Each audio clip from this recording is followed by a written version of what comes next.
जय हिंद दोस्तों, स्वागत है आपका बिहार पुलिस की क्लास में। आज हम लोग देखेंगे 1 तारीख 10वां महीना 2023 में पूछे हुए प्रश्न जो कि बिहार पुलिस में पूछा हुआ।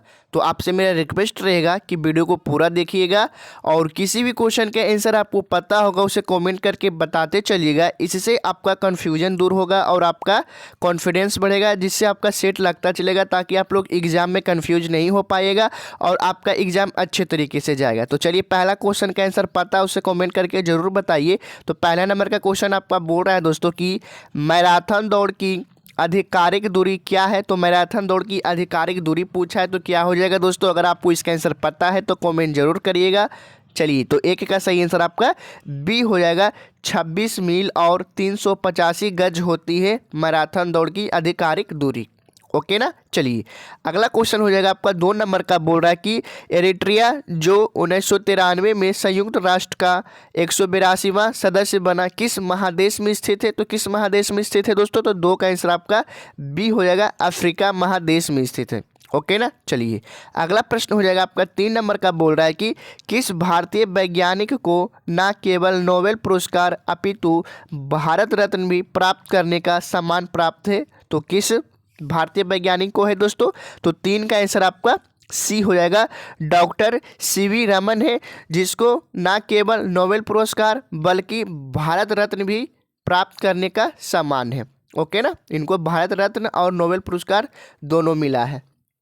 चलिए, अगला प्रश्न आपका 4 नंबर का। बोल रहा है दोस्तों कि निम्नलिखित में से किस महाद्वीप को विषमताओं का महाद्वीप कहा जाता है। तो किस महाद्वीप को कहा जाता है विषमताओं का महाद्वीप। तो 4 का आंसर आपका बी हो जाएगा दोस्तों, यूरोप महाद्वीप को कहा जाता है विषमताओं का महाद्वीप। ओके ना। चलिए, अगला प्रश्न हो जाएगा आपका 5 नंबर का। बोल रहा है कि निम्न में से भारत किसका सबसे बड़ा निर्यातक है। तो किसका भारत सबसे बड़ा निर्यातक है दोस्तों, जो पूछा है। तो 5 का सही आंसर आपका बी हो जाएगा दोस्तों, भारत है, जो कि कपड़ा का सबसे बड़ा निर्यातक है।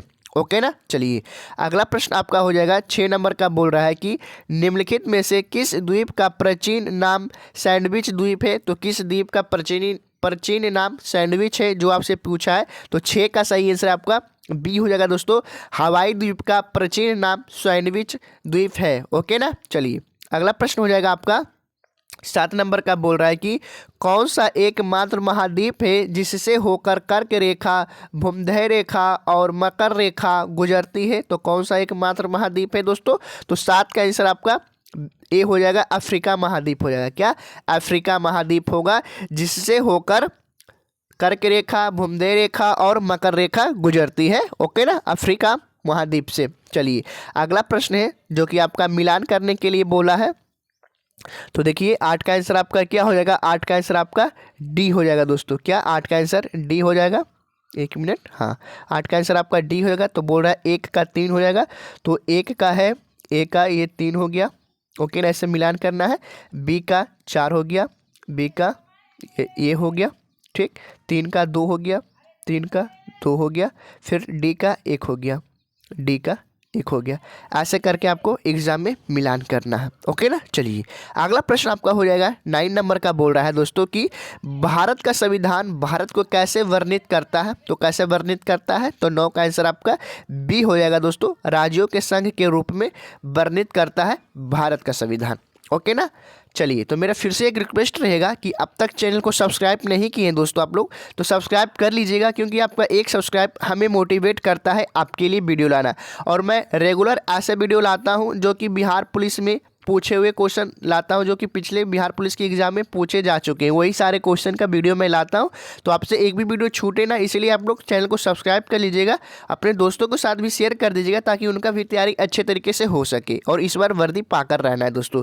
चलिए, 10 नंबर का क्वेश्चन बोल रहा है कि सूचना का अधिकार अधिनियम किस वर्ष लागू किया गया। तो किस वर्ष लागू किया गया दोस्तों।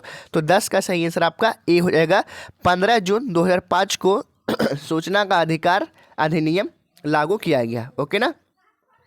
चलिए जी, अगला प्रश्न हो जाएगा आपका 11 नंबर। बोल रहा है कि आम चुनाव के बाद प्रमोट स्पीकर किसमें है, जो पूछा है। तो 11 का आंसर आपका बी हो जाएगा, भारत के राष्ट्रपति द्वारा नियुक्त किए जाते हैं आम चुनाव के बाद pro tem speaker. Pro tem speaker Bharat के राष्ट्रपति द्वारा नियुक्त किए जाते हैं। ओके ना, आम चुनाव के बाद।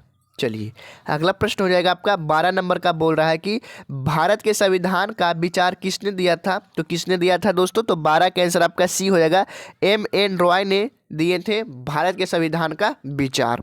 ओके ना। चलिए अगला प्रश्न हो जाएगा आपका, बोल रहा है कि भारत के संविधान के किस भाग में मूल कर्तव्यों को सन्निहित किया गया है? तो किस संविधान में किया गया है दोस्तों, किस भाग में किया गया है जो पूछा? तो 13 का सही आंसर आपका ए हो जाएगा, भाग इसमें किया गया है, सी आंसर आपका सही हो जाएगा। ओके ना। चलिए अगला प्रश्न हो जाएगा आपका 14 नंबर का, बोल रहा है कि संविधान किस अनुच्छेद के तहत उच्च न्यायालय को सभी अधीनस्थ न्यायालयों पर अधिक्षण की शक्तियां देता है? तो किस अनुच्छेद में देता है? तो 14 का सही आंसर आपका हो जाएगा दोस्तों क्या, 14 का आंसर बी हो जाएगा, अनुच्छेद 227 में देता है। क्या? अनुच्छेद 227 के तहत उच्च न्यायालयों को सभी अधीनस्थ न्यायालयों पर अधिक्षण की शक्तियां देता है। ओके ना। चलिए अगला प्रश्न हो जाएगा 15 नंबर का, बोल रहा है कि राज्यसभा के सदस्यों का चुनाव किसके द्वारा किया जाता है? तो किसके द्वारा किया जाता है? तो 15 का सही आंसर आपका ए हो जाएगा दोस्तों, संविधान सभा के निर्वाचित सदस्य द्वारा किया जाता है राज्यसभा के सदस्यों का चुनाव। ओके ना। चलिए अगला प्रश्न हो जाएगा आपका 16 नंबर का, बोल रहा है दोस्तों भारत में किसी भी मामले को कहीं भी स्थानांतरित करने का अधिकार किसे है? तो किसे है दोस्तों? तो 16 का सही आंसर आपका ए हो जाएगा दोस्तों, सर्वोच्च न्यायालय को हो। क्या है? किसको है? सर्वोच्च न्यायालय को हो, न्यायालय के है। भारत में किसी भी मामले को कहीं भी स्थानांतरित करने का अधिकार सर्वोच्च न्यायालय को है। ओके ना। चलिए अगला प्रश्न हो जाएगा आपका 17 नंबर, बोल रहा है दोस्तों कि स्थानीय सरकार के अवगुण क्या है? क्या पूछा ना कि स्थानीय सरकार के अवगुण क्या है? तो स्थानीय सरकार के अवगुण हो जाएगा दोस्तों कि स्थानीय सरकार के पास पर्याप्त संसाधनों की कमी। ओके ना।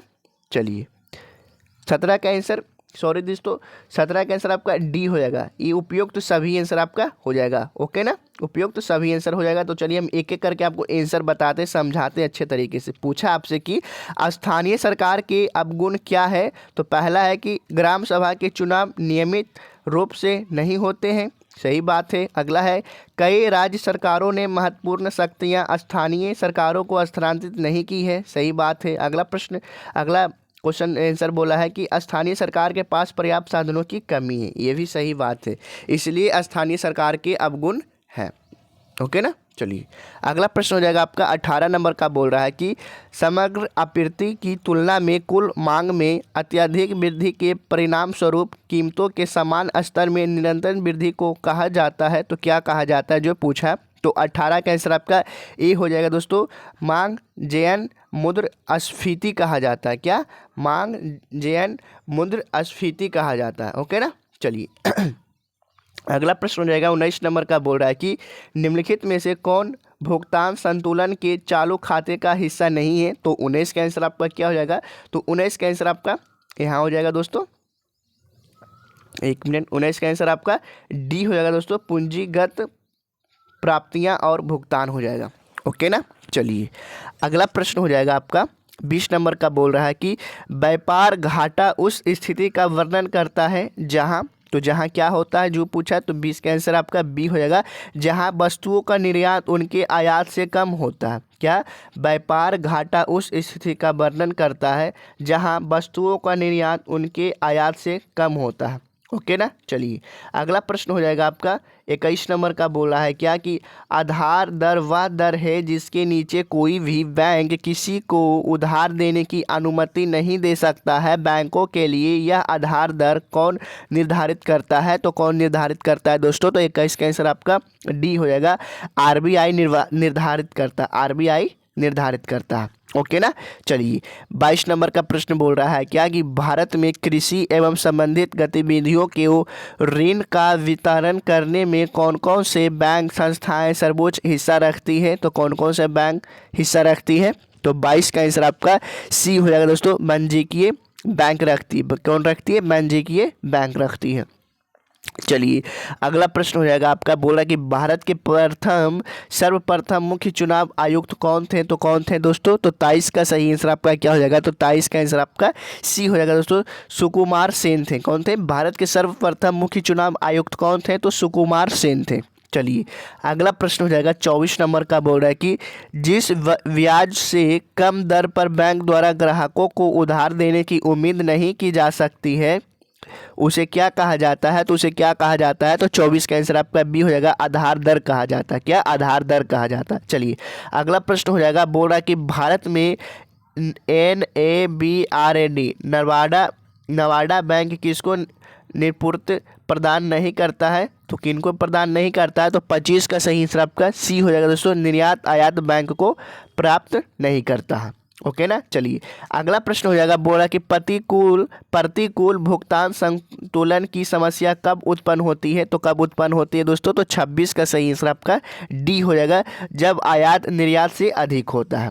ओके ना। चलिए अगला प्रश्न जो कि मैथ से बोल रहा है कि सेना का एक जनरल 36,562 सैनिकों से एक संपूर्ण वर्ग बनाना चाहता है। व्यवस्था के बाद कुछ सिपाही शेष बच जाते हैं। कितने सैनिक शेष बचे हैं? तो इसको आप लोग सॉल्व करके बताइएगा। मैं आंसर आपका बता देता हूँ, 27 का आंसर सी हो जाएगा। ओके ना। तो आपका वीडियो यहीं समाप्त होता है। अगर आपको नेक्स्ट पार्ट चाहिए तो आप लोग कमेंट करके जरूर बताएं। आप लोग वीडियो जरूर देखिए पूरा दोस्तों। यह आपका सारा क्वेश्चन है जो कि 1 तारीख 10वां महीना 2023 में सवाल आया हुआ है। तो मिलते हैं हम लोग ऐसा ही नेक्स्ट वीडियो में। इसका नेक्स्ट पार्ट चाहिए तो आप लोग कॉमेंट कर दीजिए नेक्स्ट पार्ट। मिलते हैं नेक्स्ट वीडियो में।